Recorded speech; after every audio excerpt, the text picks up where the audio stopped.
Hello friend, नमस्कार। हम गीतकार दलदीप और अहाँ सबके स्वागत कर यूट्यूब चैनल पर। और एक दिन बहुत सुंदर सन गीत गायल छी मैथिली, बहुत बढ़िया गीत है, सैड सॉन्ग है, बहुत सुंदर सन गीत है और जे चाही से बेवफाई वाला गीत है। और हमरा पूरा आशा है जे गीत अहाँ सबके बहुत नीक लागत और नीक लगबे करत, कियाकि पूरा हिट मैटर गीत है, एकदम नया मैटर गीत है। अगर अहाँ सब चैनल पर अगर नया छी तो जरूर चैनल के सब्सक्राइब करूँ, लाइक करूँ, शेयर करूँ, दोस्त के फ्रेंड के हर जगह लिंक के फैला दियो। और चलो अहाँ के मैटर सुनाबे से पहले जे गीत के म्यूजिक बता रहा छी। अहाँ के म्यूजिक जे बंशीधर चौधरी जी गीत गेने छथि, जेकि छेनी से हथौड़ा जे अहाँ सबके पोस्टर देखाइत हैत। और हिंदी गाना भी है कि अच्छा सिला दिया तूने मेरे प्यार का।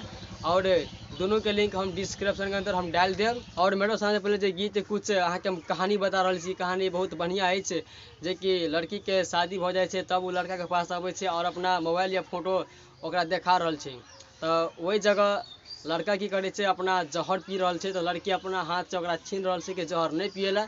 तो वही प्रकार के हम मैटर बैठने छी। तो गीत के बोले प्रकार है, शादी वाला जहान तो देखाबै छही सीन, शादी वाला जहान तो देखाबै छही सीन, आ पिए छियो जहर त नहीं हमरा सचिन। शादी वाला जहान तो देखाबै छही सीन, शादी वाला जहान तो देखाबै छही सीन, आ पिए छियो जहर त नहीं हमरा सचिन। बहुत बढ़िया गाना है और हमरा आशा उम्मीद है जे अहाँ सब जरूर कमेंट करब और लाइक करब, शेयर करब। बहुत नीक गाना है। अगर ये गीत केओ के चाहे तो फटाफट संपर्क कर सके छी। और यहाँ कब अहाँ सबके लास्ट में कि कोनो भी गीत लिखाबे के लिए संपर्क करब, मैथिली भोजपुरी कोनो भी गीत। और अहाँ सब फुल पर देखे छी, दिल से धन्यवाद। और फ्रेंड के लव यू, धन्यवाद। और नेक्स्ट वीडियो लगा फुल एंड फ्री गीत, तत्काल के लिए तैयार रहूँ।